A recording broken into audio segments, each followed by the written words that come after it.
Greetings and good afternoon, Chuggalos, and welcome to episode 396 of the Brew Crew podcast. As you can tell, it's a solo episode coming to you from the man cave adjacent to the church room bar.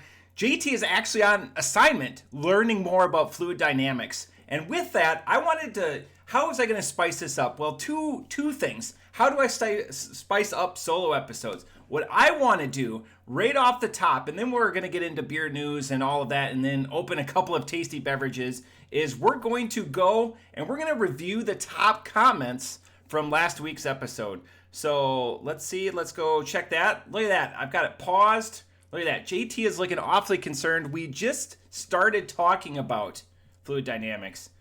So all four comments, I responded to one, are from Chuggalos Stev.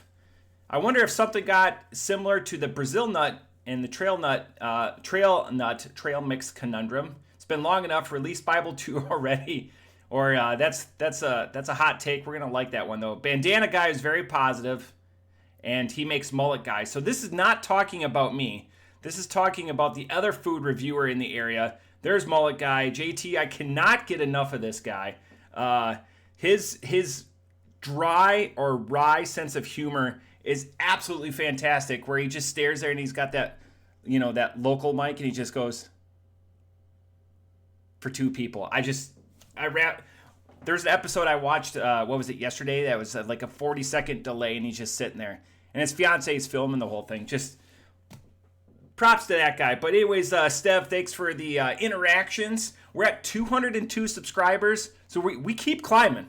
It's all organic growth. I don't think I've told anyone in the last week that I do a beer podcast. Maybe JT is turning on as he's pursuing his advanced degree in fluid dynamics. Maybe he lets somebody know that they could catch him on the Brew Crew podcast. Reminder, please get those calendar submissions in to either JT or I. We are currently at 15, so that means there's 9 left. And I know there's going to be some bought at the Barrel House the day of. So just get them in and, vote fast and furious and everything like that. And join us on the 6th of November. Now, there's a lot of people I've told about that have marked that party down. I think we might break a new record of people attendance-wise at the calendar build. Again, on Friday, November 6th, starting at 11 a.m. JT and I are providing lunch. And I'm sure there's going to be some hijinks that we're still working on. We're in the midst of Oktoberfest beers. They're on tap at the Barrel House. I think 14 or 15 is Hacker Shore. 13. Line 13 is Hacker Shore, which is Gimmick Gus's, one of his favorite beers. So let's go with the first beer. The first beer, I'm debating on the order. Now, it was my week for beer. JT let me know that he had an advanced lecture in fluid dynamics later in the day, so I couldn't pull anything out of the cellar. I had very specific beers that I want to do. The one I'm going to have to sit on because I cannot do it without JT. I had people over a couple of days this weekend. I was like, no, we cannot have that one. That one is specifically for the Brew Crew podcast, and specifically when I'm recording with JT. I'm so excited for it. I might even ask if I can borrow a beer and do a beer forward on JT next week. But beer number 1.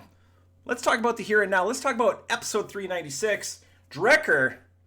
This was a gift from Chuggalo Pete. Strawberry Swirlee. It's a creamsicle sour. I didn't realize that until I just pulled it out of the fridge. 6.5% from our friends up in Fargo, North Dakota.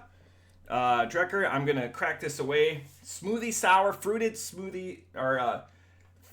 sour ale. Excuse me. 6.5. 3, 2, 1, let her fly. Excellent. Perfect. Right on time. Right on sync with myself.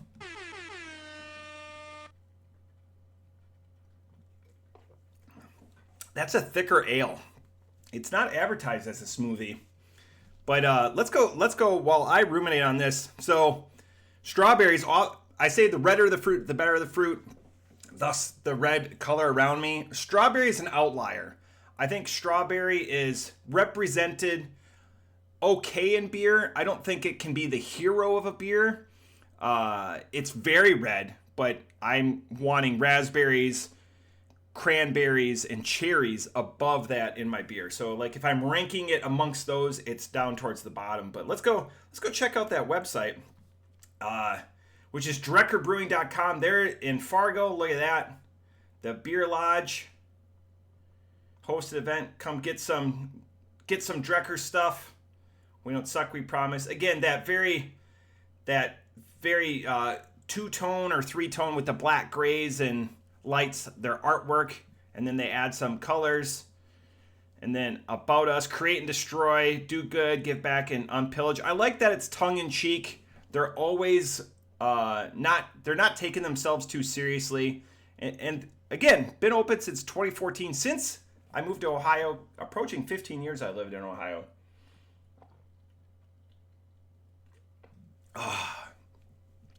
And again, every day of the week they're open. There's a lot of places that are consolidating their hours. Let's see what they have available now. Beer Finder. This is my favorite feature. I'm going to look in the camera on this. This is my favorite feature. Is this when they update with Untapped.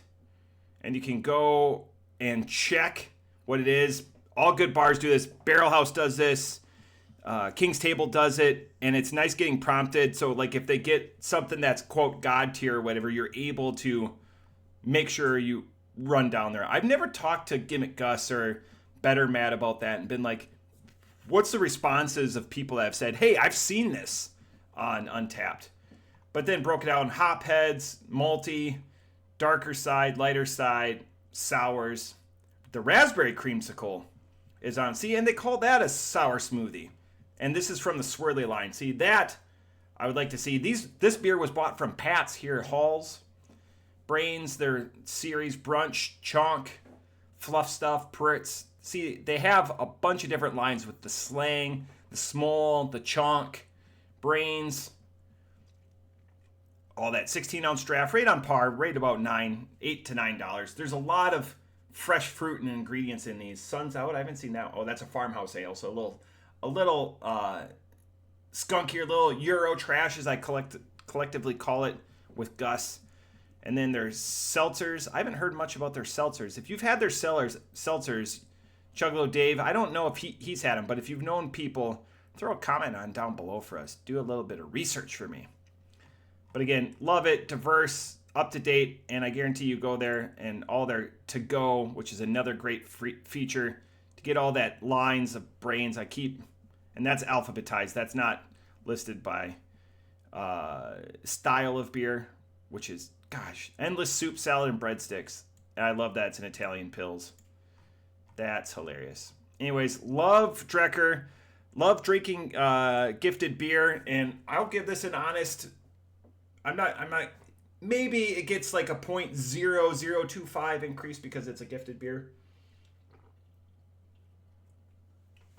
I know when I saw this at Pat's, and Chuggalo Pete goes, "Hey, what should I bring over to the house?" I was like, "Well, you buy something, I'll buy something. We'll see if we can compare notes." And when I saw this there, because the smoothie sour section at Halls right now is kind of limited with stuff we haven't had, I was like, I know Chuggalo Pete's picking that one up. Man, I'm 2/3 of the way done with this can. This thing goes down smooth. Not a 6.5 at all. Not at all too thick.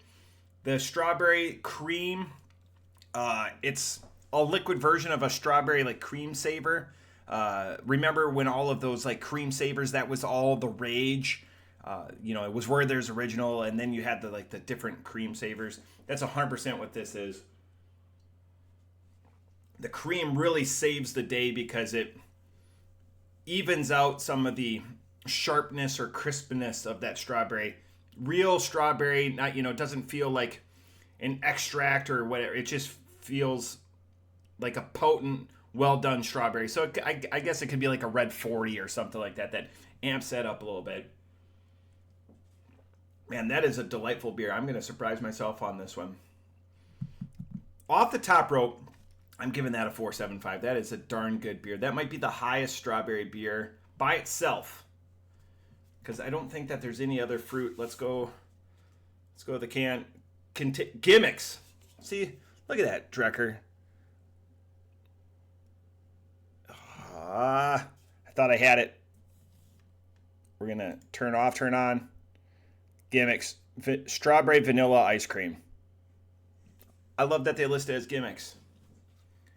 Drekker, you're just one of my spirit animals when it comes to beer, and just, you know, I don't do gimmick infringement. That can art, just all sorts of awesome.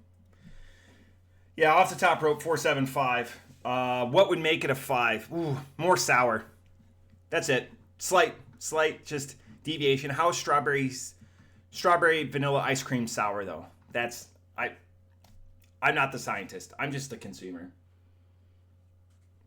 Well, I let my palate clear on that one a little bit because I don't want to ruin the follow-up beer. How's everyone's Oktoberfest? We're on the downslope of August. We're in the last week of August right now. It's collectively starting to become more and more okay to partake in Oktoberfest. I know the SKUs have been out for 4 weeks because they come out like the third week in July, and they're going to go ever encroaching to the left a little bit more because I still think that Oktoberfest, Marzen, pumpkin beers, that gimmick, that fest beer it does remarkable as for a seasonal beer.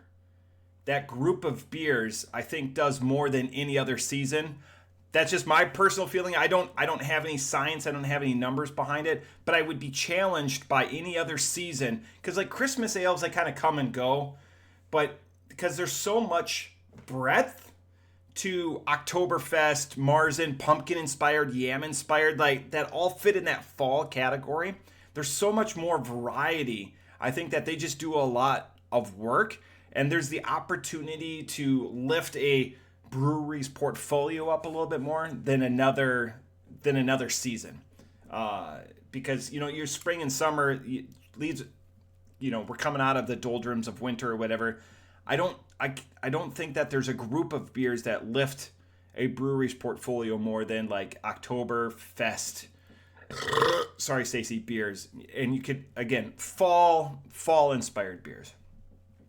I think I would take that to the bank. I would bet on that. So I might have to ask, mark that one down for a Better Matt gimmick Gus. I've seen them a lot recently.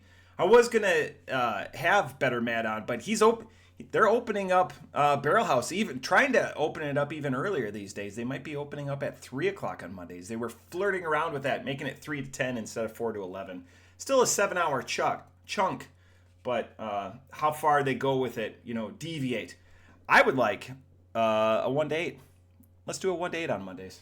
Let's think about that. Put that in the old suggestion box. All right, brewery number 2. This is from the homeland. Having a first-time arrival. This is Eagle Park Brewing Company. This is their Rattlesnake Extra Pale Ale. A little crispy bite. So that's why I was trying to talk a little bit. 5% on this guy. So it's crazy that the fruited sour is a 6.5, and then the pale ale is lighter. I don't know. I just thought that when I was doing a little bit of my pre-research. So we're going to, little 3, 2, 1, let her fly.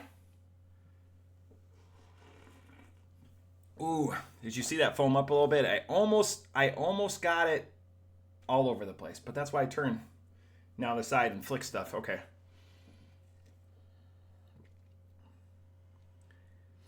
I'll say this seems very basic on the nose, like, before the palate. So I'm not trying to judge it. I'm letting the beer clear my palate before I'm going to really give it a good pull and try to understand the beer a little bit. So let's go check out the website because this is the first time we've been to Eagle Park. They have 2 different locations. You can find out more at eagleparkbrewing.com. They're in Milwaukee and Muskego. Muskego is the town right next to where I got married 13 years ago. Check this out. Membership. Oh, we're all about memberships. We're all about membership. See, it says Hamilton, but it's technically Hamilton Street in Milwaukee. And then Muskego, our newest location. That's awesome. Sunday and then Monday. They're open every day. That's Wisconsin. Wisconsin knows how to support breweries. All right. Rest in peace, Lion Kugel. All right. Let's check out the membership before we learn out more about them. Choose the membership that's right for you. Look at that. Frequent flyer, single person. See, I'm wondering why this isn't done more. $1,250 for life. Lifetime, limited availability. Yeah, they don't want to be handed out. half off for full pours of beer. So if it's a $9 beer, that's now okay. Let's talk about that for a second. Think of your favorite brewery. Would you pay $1,250 to get half off for the rest of your life?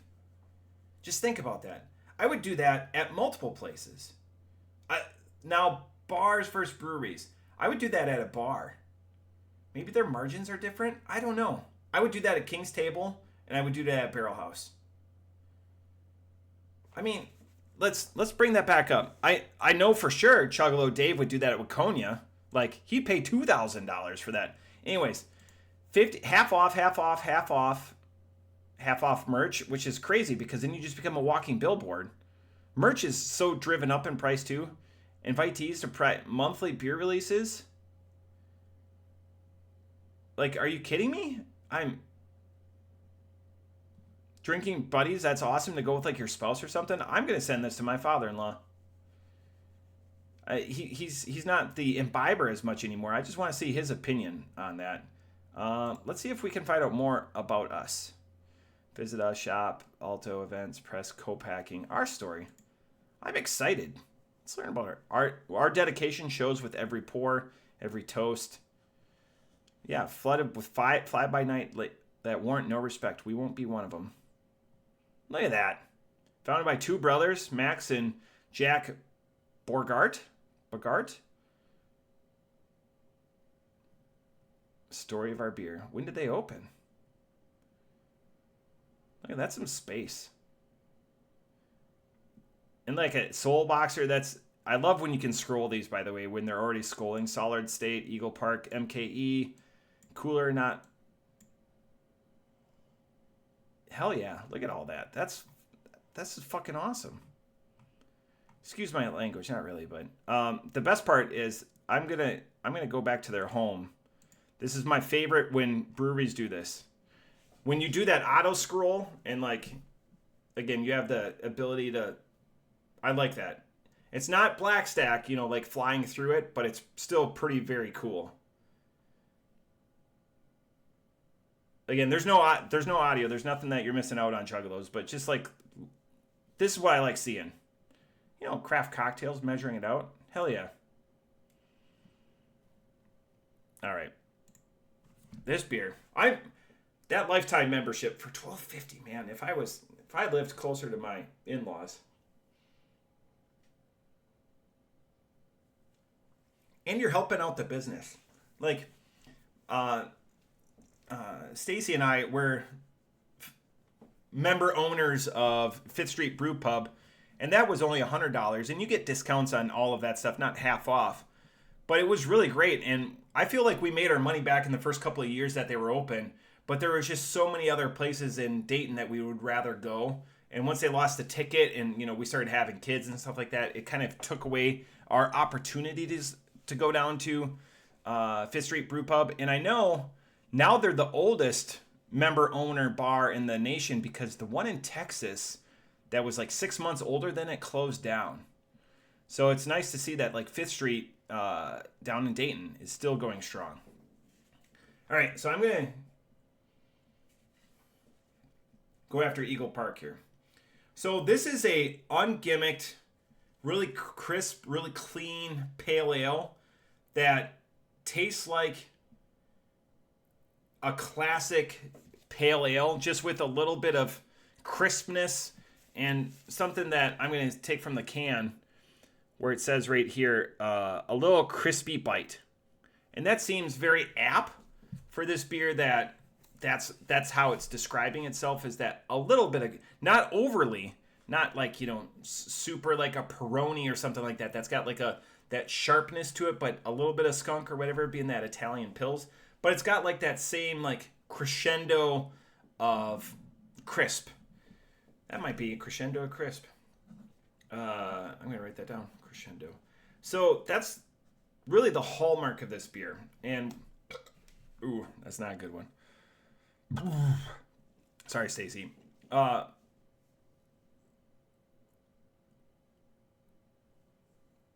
What's good about it is that I'm just in there. It's vacated the palate already. I'm going to guess that, just doing a little bit more research, that this is kind of one of their standards. Ooh, they got a list called the headliners. They open, oh, this is a cool, look at like this. Since 2017, 20 million beers.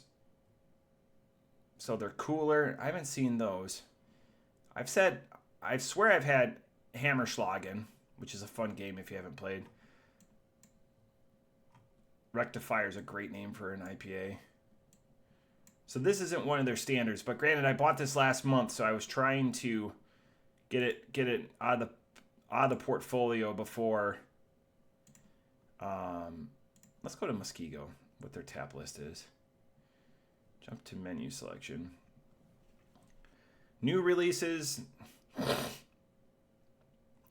Ooh, they do some MKE stuff, so that's another brewery in the area that they share the market space with. Double vanilla strawberry goon juice. Key Largo Montego. Ha, I like that.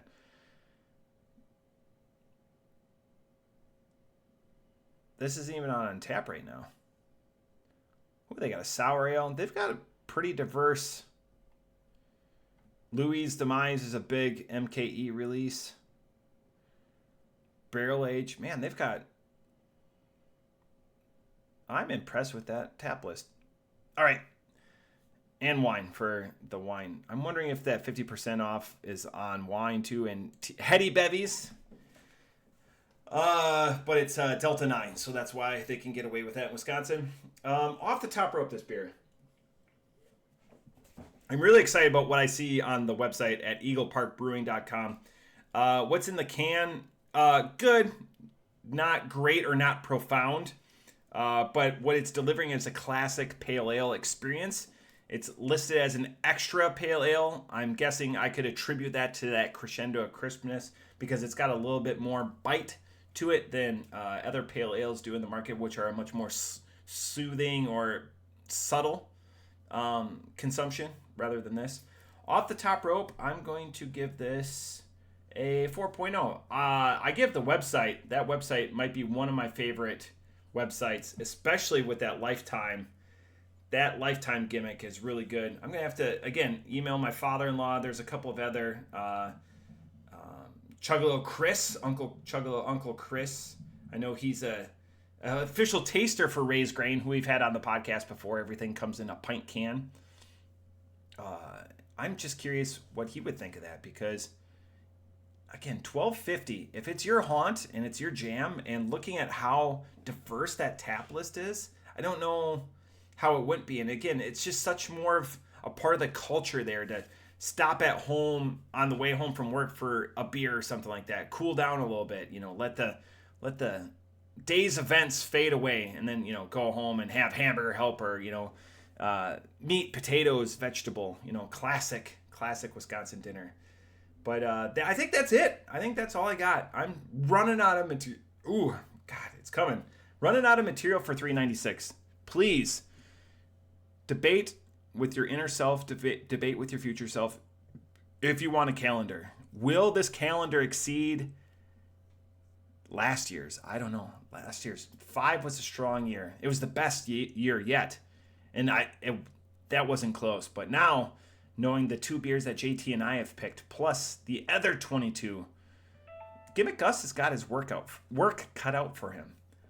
I mean, he's up to the task. I know he's been hitting the books. He's been hitting the phones. The phone lines are open. They're hot. They're ready. And he's been calling for it. But that's it for episode 396. Cheers.